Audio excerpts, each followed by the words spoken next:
பாருங்கடா, பேக்கில் வந்து டிசைன் நெக் வைக்கிறோன்னா அதுக்கு வந்து பேப்பர் காலர் வச்சு நம்ம வந்து அயர்ன் பண்ணிவிட்டு ஸ்டிச் பண்ணோன்னா சூப்பராக இருக்கும்னு சொல்லி தருவேன் இல்லையா. அதை எப்படி பேக் நெக் வந்து கட் பண்ணி எப்படி வந்து நம்ம பேக் நெக் லைனிங்களோடு கட் பண்ணக்கூடாது, ஓகேவா. நம்ம வந்து இது ஸ்டிஃப் இருக்குது பார்த்திங்களா, அதில் வரைஞ்சிருக்காங்க பார்த்திங்களா, வரைஞ்சி கட் பண்ணியிருக்காங்க பாருங்கள். முதல்ல அதில் கட் பண்ணிவிட்டு அதுக்கடுத்து அதை வச்சு லைனிங் கிளாத்தில் வந்து அயர்ன் பண்ணிடணும், ஓகேவா.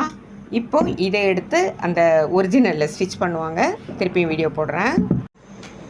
இது பாருங்கடா, இதுவும் வி தான் ஷேப்பு, வி பஃப் கை. அந்த பஃப் கைக்கு வந்து அந்த சாரீ கலரில் நம்ம இந்த மாதிரி டிஃப்ரெண்ட்டாக வந்து கொடுத்துருக்காங்க. இதுக்கும் வந்து ஸ்டிப்பு வச்சு முதல்ல கட் பண்ணி இதுவும் அந்த இந்த கையை வச்சு அப்படியே இந்த ஷேப் எடுத்துகிட்டு இதனுடைய வித்துக்கு நம்ம ஃபஸ்ட்டு பேப்பர் கலரை கட் பண்ணிட்டு அது எடுத்து இந்த கிளாத்தில் வச்சு அயர்ன் பண்ணிவிட்டு அதுக்கப்புறமா இதனுடைய கெட்ட பக்கம் வச்சு திருப்பியும் வந்து இது நல்ல பக்கம் வர மாதிரி போட்டு அந்த எட்ஜை மட்டும் மடித்து ஃபினிஷ் பண்ணியிருக்கணும், ஓகேவா. இப்போ வந்து இந்த இடத்துல வந்து ஃப்ரில்ஸ் வைப்பாங்க. ஸோ ப்ளவுஸ் தச்சு ஃபினிஷ் பண்ணதுக்கப்புறம் காட்டுறேன்.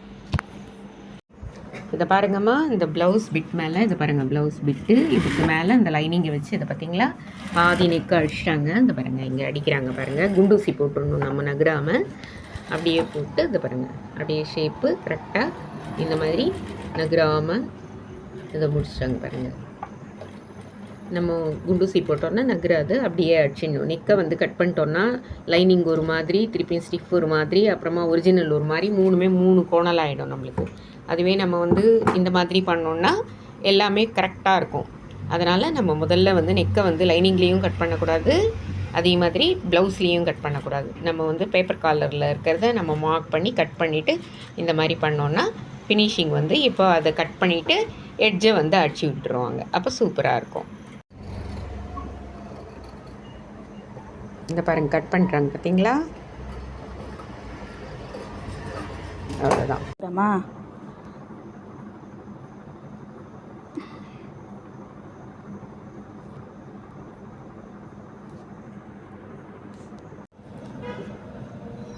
இதை பாருங்கடா எப்படி அடிச்சிருக்காங்க பார்த்தீங்களா. அது அழகாக கையில் வந்து நம்ம எடுத்து விட்டுட்டு பின் போட்டு நல்லா ஷார்ப் பண்ணிவிட்டு இதை பாருங்கள் அடிக்கிறாங்க பாருங்கள், எட்ஜு போடுறாங்க பாருங்கள். இது பாருங்கள், அந்த இடம் வரும்போது நம்ம அந்த மாதிரி லைட்டாக நீடில் போட்டு அதை எடுத்து அந்த ரவுண்டை வந்து ஃபினிஷ் பண்ணணும். எப்படி பண்ணியிருக்காங்கன்னு பார்த்தீங்களா.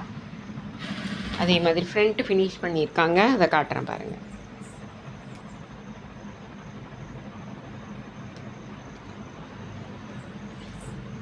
இதை பார்த்தீங்களா எவ்வளோ அழகாக ஃபினிஷ் பண்ணியிருக்காங்கன்னு. இது ஃப்ரண்ட்டு, ஓகேவா. அந்த மாதிரி நம்ம ரொம்ப பொறுமையாக தைக்கணும், அப்போ தான் வந்து மாடல் ப்ளவுஸ் வந்து சூப்பராக இருக்கும், ஓகேவா. லைக் பண்ணுங்கள், ஷேர் பண்ணுங்கள், கற்றுக்குங்க. தேங்க்யூ. இந்த பாருங்கடா எவ்வளோ அழகாக ஃபினிஷ் பண்ணியிருக்காங்கன்னு சொல்லிட்டு, ஓகேவா. கையில் ஃப்ரில் வச்சதுக்கப்புறமா திருப்பி இன்னொரு வீடியோ எடுக்கிறேன். இதை பார்த்தீங்களாடா, இந்த இடத்துல நான் சொன்னேன்ல வி ஷேப் சொன்னேன் இல்லையா, ஹேண்ட்ஸு, அதே மாதிரி இந்த இடத்துல பாருங்கள் பஃப்பு, இந்த மாடல் பஃப்பு, அப்புறமா ப்ளவுஸ் ஃபுல்லாக இந்த பாருங்கள் எப்படி ஃப்ரில்ஸ் வச்சுருக்காங்கன்னு அழகாக. அந்த மாதிரி கைக்கும் மாடல், பேக்குக்கும் மாடல், ஓகேவா. லைக் பண்ணுங்கள், ஷேர் பண்ணுங்கள், கற்றுக்குங்க. தேங்க்யூ.